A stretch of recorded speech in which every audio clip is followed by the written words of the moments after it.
Look who's that. Good to see you, man. Good to see you, brother. Stephen Cordania right here with the legendary Bob Arum. Good to see you, sir. Man, the return of the showman.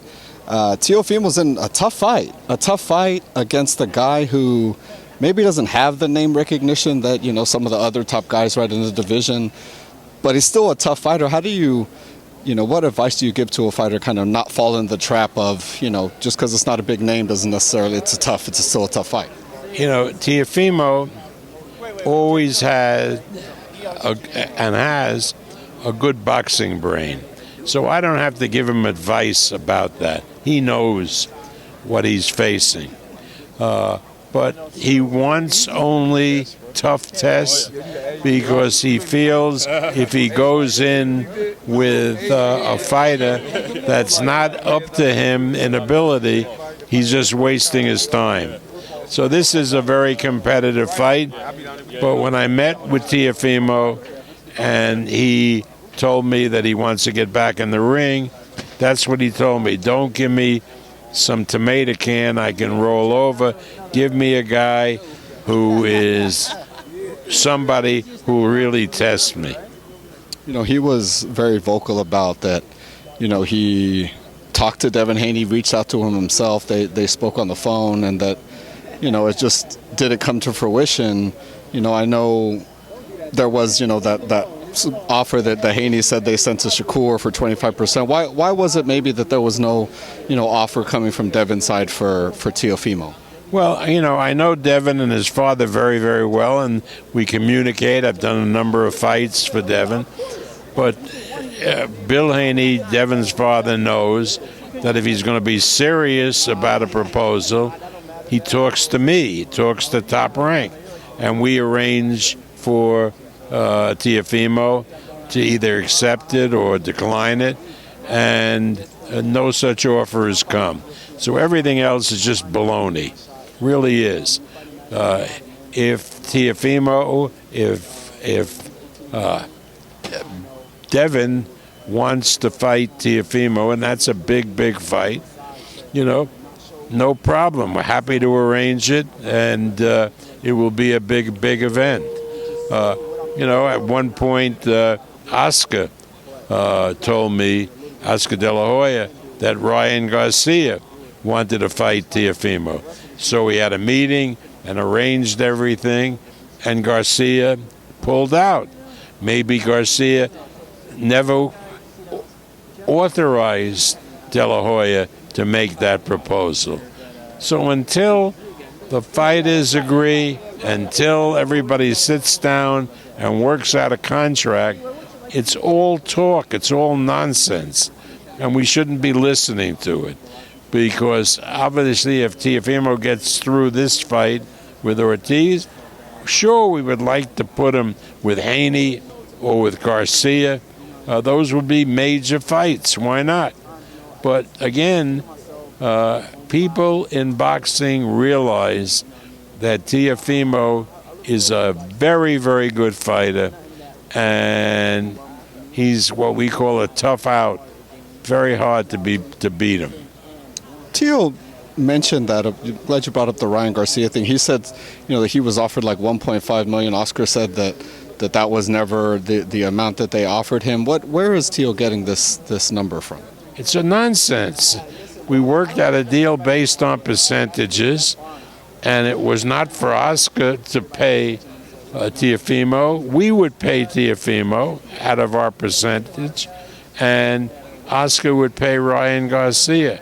So the idea that Oscar offered him 1.5 or 10.5 is ridiculous, because Oscar is a smart enough promoter to know that Teofimo is promoted by Top Rank, and Oscar would respect that and come to us with a number if he wanted to.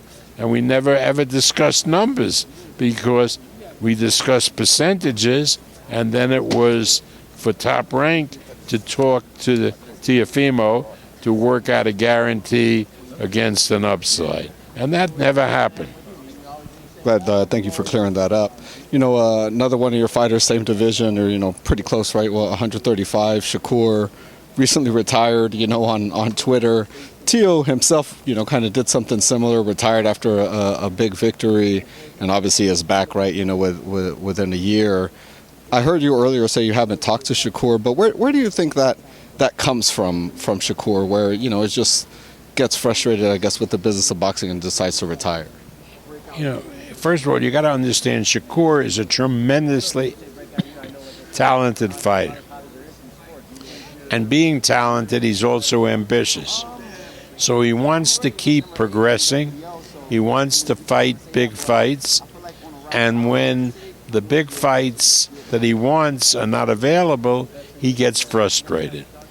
That's not a knock against him. I mean, as he gets older, he'll realize to step back and let these things come to him.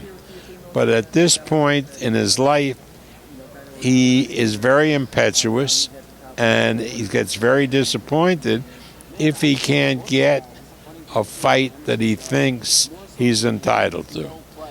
But he's a tremendous talent, and within a day after he retired, the president of the WBC, Mauricio Suleiman, called him and said, "Shakur, you really retired? Because otherwise I got to take your title." And he said, no, I haven't retired. That's a good sign, right? That's a good sign. Big news, maybe literally the biggest, Tyson Fury unfortunately got cut. I guess you got to unpack your bags. You're not going to Saudi Arabia after all.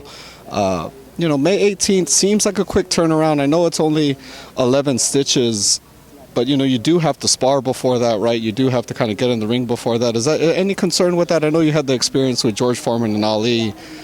No, he's going to take a month off. It'll be solid. He'll probably use a different headgear, be able to spar, and it'll certainly be ready for May 18th. With another big fight that is happening in Saudi Arabia, it sounds like we finally got the undisputed with Artur Beterbiev and Dmitry Bivol. That's an incredible fight. Beterbiev looked sensational, demolishing Callum Smith. Just talk to me about that matchup and just, the two undefeated guys, at the prime of their lives. Well, I haven't promoted anything for Bivol, but he's a very, very good fighter, as he showed with Canelo Alvarez. But Beterbiev, for me, is a sensation. The way he fights, the way he attacks his opponent, the way he knocks everybody out. I mean, he is something special. I mean, his boxing IQ is way up there. Nobody thinks that because he's such a big knockout guy. And he's such a nice fellow, Beterbiev is. So I'm glad he's getting a big, big fight. Hopefully that gets done on June 1st in Saudi Arabia, in Riyadh. And I know all boxing fans are looking forward to that fight, and so am I. Do you think the knockout streak continues against Bivol? Well, I don't know, but I don't see why not. I don't see why not. I mean, if a guy has 20 professional fights, including some of the best in his division, and he's won every one, and every one by knockout, you got to, think he's something special. He's not just knocking out tomato cans. He's knocking out real good fighters. 100%. My last one, Bob. You mentioned Canelo earlier. We've heard the rumors. Jamal Charlo in May, and then it seems like Crawford at the end of the year. I know you're not really on that side. You're not, with that man and his business, but just the fight itself, Crawford against Canelo, is Crawford biting off a little too much that he could chew going up 3 divisions, 21 pounds? That's why they make the fights, right? Because a welterweight going up to super middleweight looks like a bridge too far. But Crawford is an unbelievable talent, and if he wants that fight, it's not just for the money, it's because he believes he can win.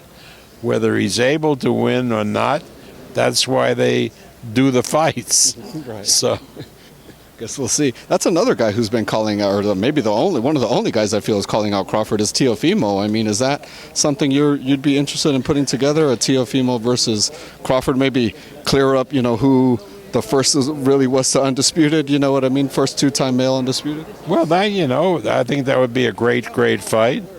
And if Crawford was interested in that fight, we'd be more than happy to do it. But Teofimo has a big chore on Thursday night against Ortiz. So after that, we'll see. If Terrence is available to fight Teofimo, I know Teofimo would jump at that fight. Great fight. Bob, always a pleasure. Thank you so much. Thank you.